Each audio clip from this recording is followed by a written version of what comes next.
We're cracking the code on the greatest of all time. This is the GOAT Code.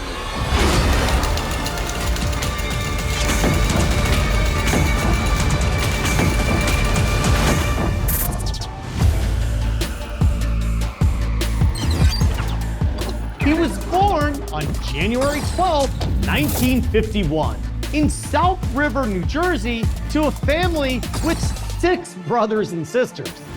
In high school, the first touchdown pass he caught was thrown to him by his teammate, Joe Theismann. When Joe graduated, he then took over as the starting quarterback.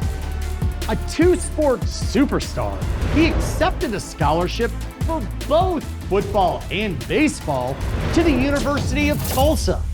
He started as a quarterback, but in his junior year, switched to wide receiver. And then, in 1973, he was signed as an undrafted free agent by the Dallas Cowboys. From the Pro Football Hall of Fame class of 2021, Mr. Clutch, Drew Pearson.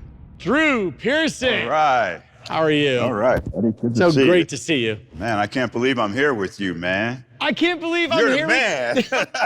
You're the man. Let me tell you, I grew up a Redskins fan, and you broke my heart over and over and over. Well, let me just say it was a pleasure. All right? I enjoyed every minute of that. I love that. So you're a quarterback that converted to wide receiver. What makes you a GOAT at wide receiver? I had talent. I could catch the football, and I wasn't the fastest guy in the world. I wasn't the biggest. Look at these legs and all that. But I had speed to the football. Right. I can really react to the football. Even in baseball, I was a center fielder in baseball. You could not hit the ball over my head, you know, because I could go get that ball, anticipate where it's coming off the bat, and go get it. And same thing in football. I can anticipate where that ball's coming through from the quarterback and go make that catch.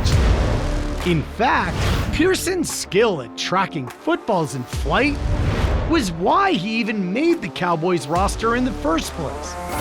In his rookie season, he only caught 22 passes for 388 yards, but tacked on another 168 yards returning punts and kickoffs. But by his second season, as he and Roger Staubach started to click, Pearson essentially tripled his receiving productivity. Pearson's ability to get to the ball before a defender was rooted in his vision, quickness, and a keen sense of timing.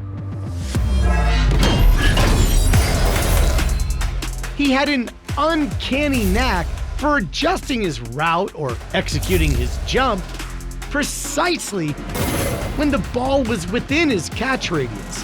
To put this skill in perspective, a pass moving at 45 miles an hour travels 6 feet in only 91 milliseconds. That's less time than it takes to flip on a light switch. I think, I got the athletic ability. I always had a lot of athletic ability. But I think what made me a Hall of Famer that I am now, a GOAT, as you say, thank you for that as well. You are. All right, thank you. But I think, number one, I had character, you know? I was a good person. The second thing, I was pretty intelligent. I knew I could check out the landscape and see what I needed to do to make myself successful. And the third thing I had passion. I love the game, man. I love all kinds of sports and love to go to practice. I love the meetings. I loved everything about the game of football. Pearson's passion for the game resulted in a relentless drive to perfect his craft. At 6 feet and 184 pounds, he wasn't big and not exceptionally fast, but he made up for those perceived limitations with precise route running. A cut is made up of a deceleration or braking phase, then a propulsive phase of acceleration. When Pearson ran a slant across the middle, a 45-degree cut generated ground reaction forces roughly twice his body weight. His ability to create separation with his cuts was due in part to the skinny legs he makes fun of. Research has shown that during maximum acceleration, the hips do 29% of the work, the knees 21%, and the skinniest part of the leg, the ankles, contribute an incredible 50% of the work. And Pearson's routes were amazingly consistent. Taking into account various defensive schemes and coverage, when running a 3-step slant, and he loved going across the middle, Pearson would be an open target, on average, only 1.9 seconds after the snap. That's faster than a Formula One pit stop. Who of the modern players do you look at and say, yeah, you know what? That's a Drew Pearson type player? That's a good question. How about that number 88 for the Dallas Cowboys? How about? CD Lamb. Yep. You know, he's part of the 88 club now, and that's a big responsibility to live up to. Yes. And he has certainly done that in his first 2 years in the NFL. And he's a lot like Drew Pearson. He's not a big guy, but he's tough and he's consistent. And I think the team gravitates him, all the other receivers. That's why they had to make him the lead guy in that passing game. Only time will tell if CeeDee Lamb will have a great career, but he'll have to do a lot of work to earn a nickname like Drew Pearson's, Mr. Clutch. Who was the first one to say Drew Pearson is Mr. Clutch? Probably Roger Staubach, Okay. my quarterback. Yeah. Wow. Yeah. Roger and I had a tremendous rapport. When I came in as a rookie, the Cowboys, after I moved in from Tulsa, packed everything I owned in a Volkswagen and drove down to Dallas. Gil Brandt, Hall of Famer, hooked me up with an apartment right next door to the Cowboy practice field. My balcony overlooked the Cowboy practice field parking lot. I found out what kind of car Roger Staubach was driving. So I'd sit on that balcony all day if I had to. When I saw his car pull into that lot, I was over at the practice field. So that really started our rapport right then and there. And then once I started doing things in the game, making plays, that developed that made it even stronger. And so now I'm his Mr. Clutch, and he's the guy bringing it, man. Is a key to your greatness being able to stay calm under pressure? Oh, absolutely, absolutely. I love those pressure situations. You know why? Because the team's counting on you.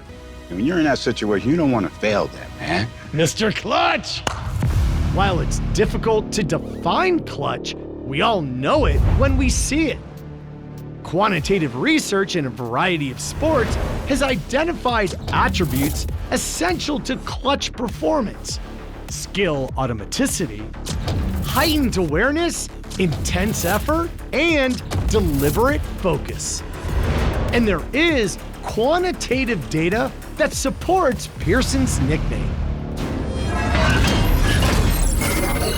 In addition to innumerable third and long conversions in regular season games, in 22 postseason games, Pearson had 68 receptions for more than 1,100 yards and 8 touchdowns. And of course, he made one of the most clutch touchdowns in NFL history. A trip to the Super Bowl is on the line here. Staubach drops back. He heaves it towards the end zone. Pearson catches it. Touchdown! Touchdown! A play with a name that has transcended football and is even in the dictionary. Because Drew Pearson caught the original Hail Mary pass. To all the youngsters who are watching and they want to know, how do I tap into my greatness? What's a piece of advice you could give to help someone unlock their greatness? Well, first of all, you got to find out what your talent is, what you're good at, and then cultivate that talent. There's a lot of ways to cultivate that. First of all, tools of education. You got to be smart. If you're really committed to what you're trying to achieve, you'll overcome the obstacles that are presented to you.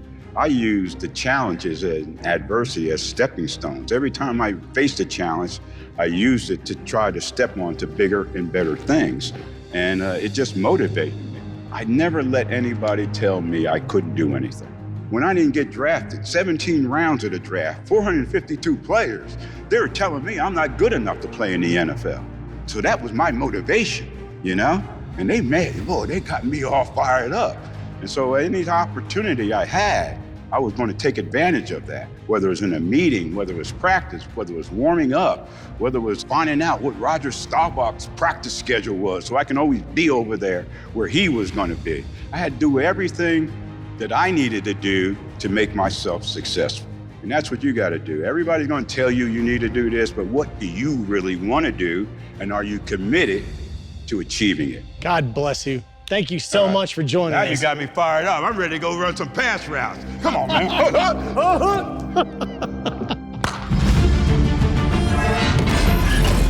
So let's unlock the GOAT code for Drew Pearson. In 11 seasons, he caught 489 passes for 7,822 receiving yards and 48 touchdowns. He led the league in receiving yards in 1977 and was selected to 3 Pro Bowls, and 3 times he was first team All-Pro. He was voted to the NFL's All-Decade team for the 1970s, and of course was on the receiving end of perhaps the most well-known play in history. And when you factor in intangibles like timing, precision, and clutch performance, you've broken the code that made wide receiver Drew Pearson an absolute GOAT. For the GOAT code, I'm John Brinkus.